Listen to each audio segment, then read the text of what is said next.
And we are back with the fourth segment of the GSMC Sports Podcast presented by the GSMC Sports Network. And in this fourth segment, I'm going to be recapping all of the games over the weekend as well as the Thanksgiving football games. And if we do have some time in the mix with it, I'm probably going to try and recap the basketball games that went down over the weekend, all the big ones at least. But let's go ahead and start because we are going to be low on time with this. It's going to be one of those longer segments. So the Lions, they beat the Bears. I thought it was going to be an easy win for the Lions, but it really wasn't. This was actually a winnable game for the Bears up until the end because Caleb Williams, he played pretty well, 20 completions, 30 on 39 attempts, 3 touchdowns. And Jared Goff, he was also really good in this game, 221 yards and 2 touchdowns. And towards the end of the game, the Bears, they did seem like they were going to put up a promising drive to send the game into overtime at the very least. But for some reason, the coach did not want to call a timeout on the final drive. They had an extra timeout in their back pocket, but the Bears coach decided not to use it and ultimately ended up losing the game in the end. And the Bears coach was shortly fired after that. So maybe I'll talk about that a little bit in future segments. But yeah, he completely lost his job. This is not a good start for Caleb Williams' career, who already is going to have to burn through a coach. Now, with the next game, the Giants, they went up against the Cowboys. Of course, the Cowboys ended up winning their first game at home against the Giants. Of course, it happened. I thought it was going to happen. We had a Drew Lock sighting in this game because Tommy DeVito was hurt. He ran for a touchdown, but he also threw an interception. Tyrone Tracy Jr. ended up running for a touchdown as well for the Giants. And overall, this was a really good game for Rico Dowdle. And the final score was 27-20. I mean, it's the Cowboys going up against the Giants. Usually the Cowboys end up winning, so no big deal. I expected this to happen, and now I'm rather sad, but I'm also a little bit happy because this gives the Giants a better chance to land a high pick in the draft. Shador or Cam, one of those two.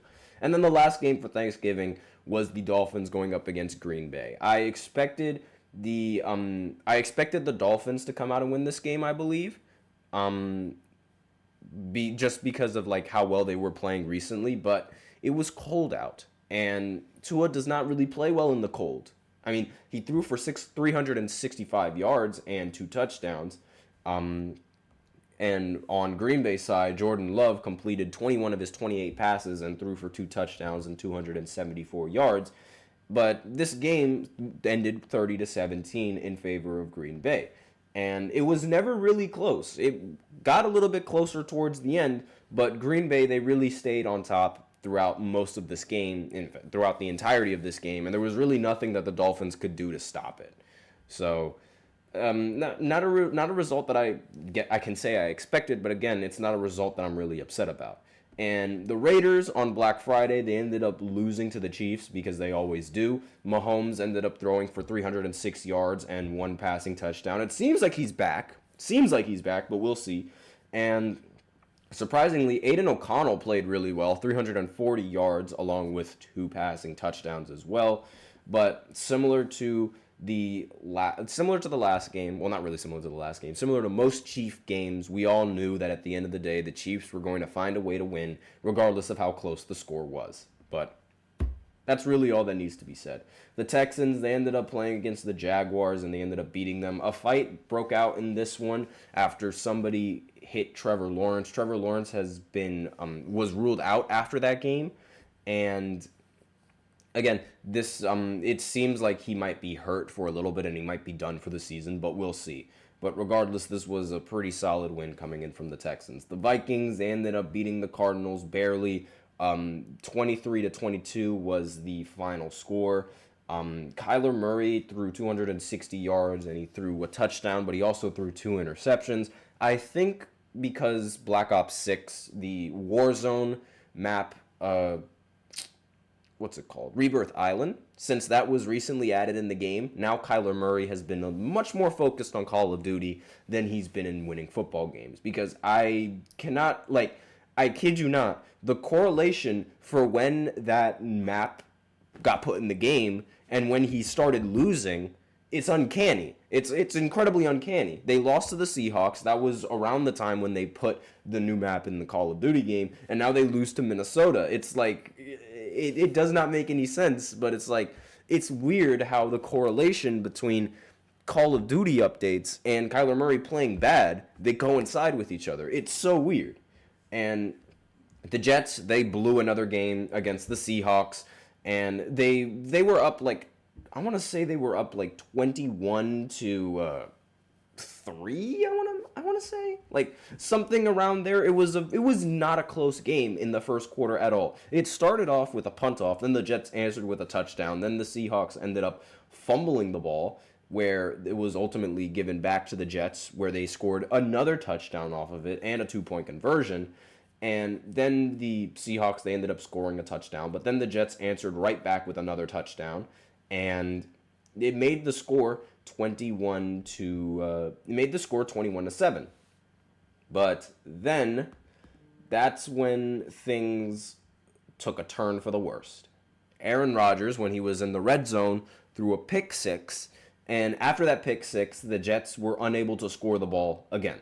It was a really tough game to watch, and I don't know what the Jets are going to do with Aaron Rodgers after this season, but as of right now, the season is over for the Jets. It's really bad. But like I say, it's illegal for the Jets to have a good quarterback. It's just illegal.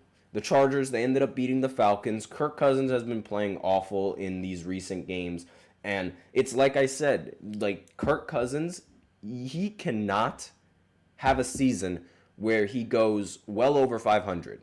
He always has to be near the 500 mark, and in this game, he made sure of that, losing it, throwing 4 interceptions in this one game, which was really, really bad. Like, this was bad. So not much that needs to be said about that, other than the Falcons are 6-6 right now, which proves the Kirk Cousins conundrum. The Steelers, they ended up beating the Bengals in a shootout 44-38. Russell Wilson sort of turned back the clock in this one. He threw an interception, but he threw for 414 yards and 3 touchdowns. And Joe Burrow, he also threw an interception, but threw for 309 yards and 3 touchdowns. This is a really bad situation for the Bengals. The defense that they have is atrocious. It is absolutely horrible.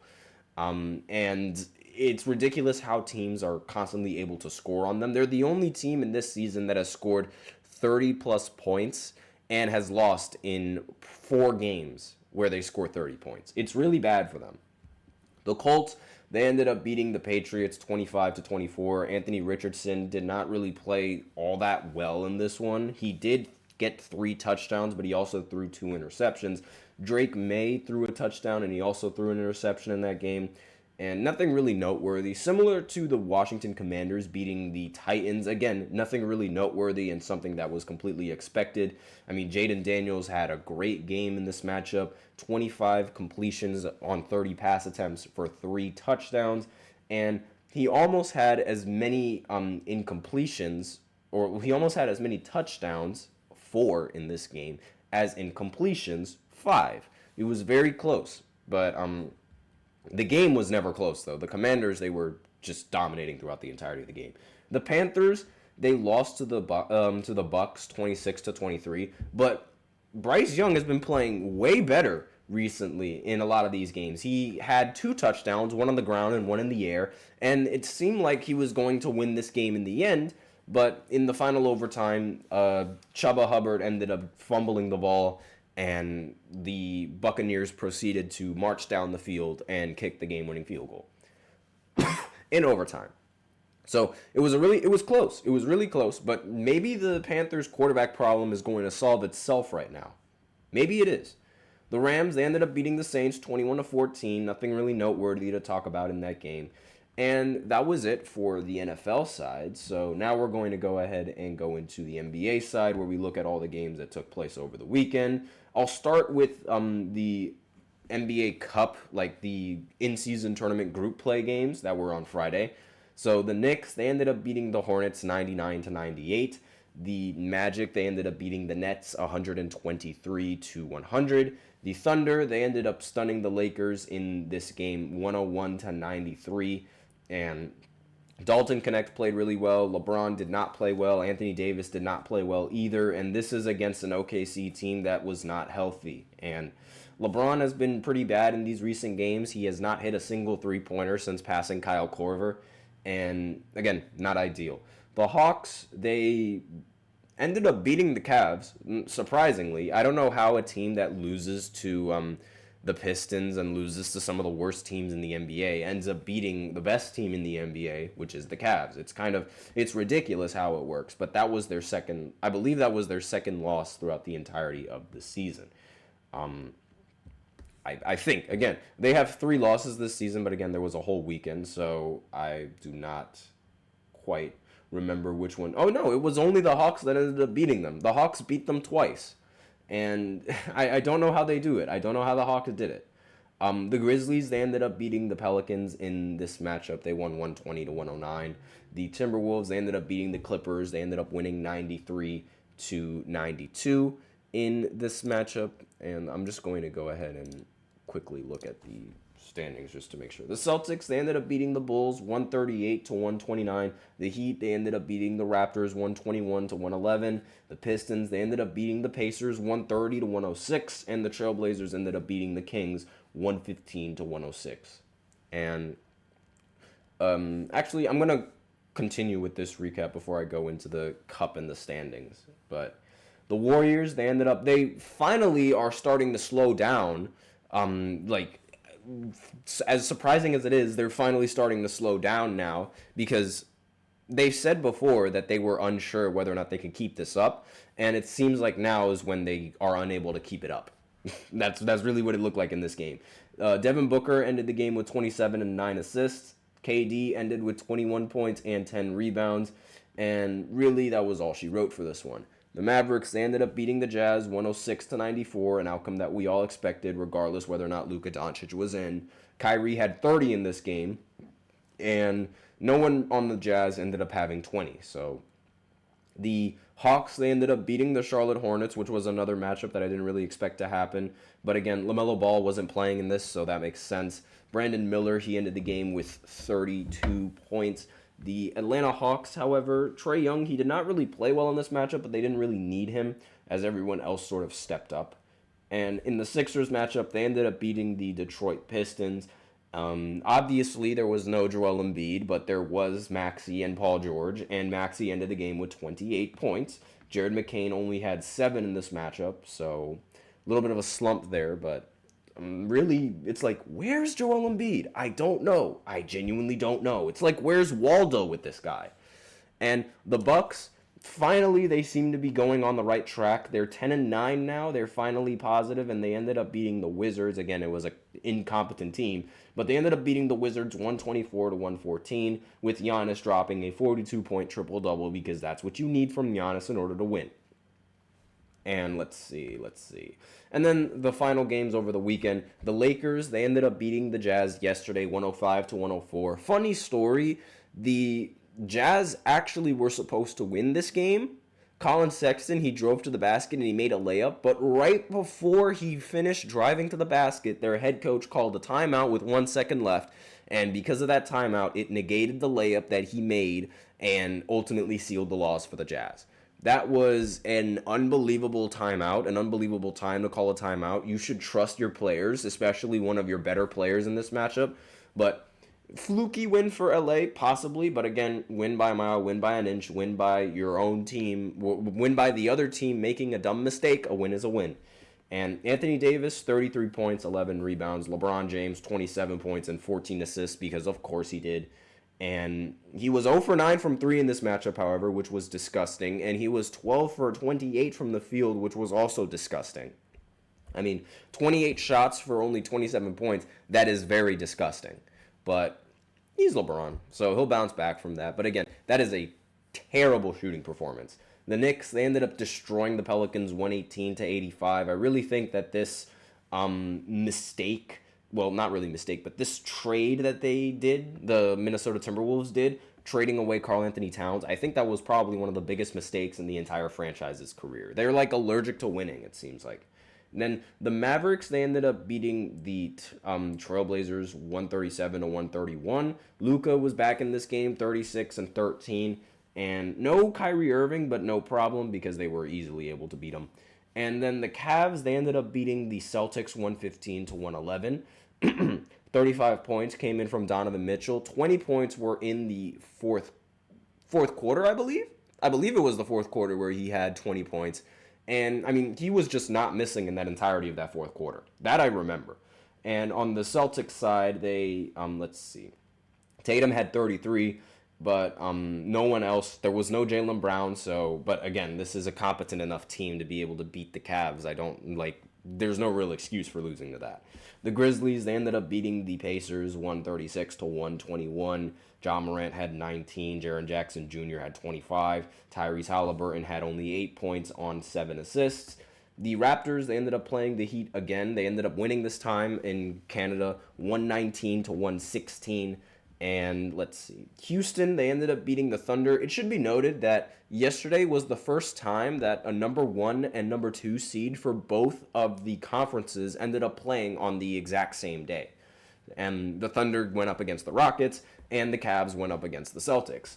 And the Rockets ended up coming out on top in this matchup. The game was still close, however, 116 to 119, and it's surprising how it was still this close, despite the fact that they don't even have Chet Holmgren. SGA had 32 points in this matchup, and on Houston's side, Fred VanVleet had 38 points and hit a ridiculous dagger shot at around midcourt. It was a really good game. And then the Spurs ended up beating the Kings 127 to 125. The duo of Chris Paul and Victor Wembanyama feeds families. This is probably the best thing for Victor Wembanyama's career, having a point guard this talented. Chris Paul had 13 and 10. Meanwhile, Victor had 34 points, 14 rebounds, and 11 assists. A 34-point triple-double, shooting 11 for 17 and 5 for 9 from 3. Just an ultimate my-career Hall of Fame tier level performance. And speaking of Hall of Fame level performances, Harden had a 39-point, 11-assist game along with 9 rebounds, almost a triple-double. But again, 39 points is 39 points. And along with 11 assists, that is just peak Harden right there. And Norman Powell had 28 points in this matchup. And there was Jokic, he had a triple-double, but again, with 28, 14, and 11, there's really not much you can do when James Harden is having this kind of night. And the final score was 126-122 in favor of the Clippers. Jamal Murray did not really play well in this matchup because he wasn't playing against the Lakers, even though he shot 7 for 12. And let's see.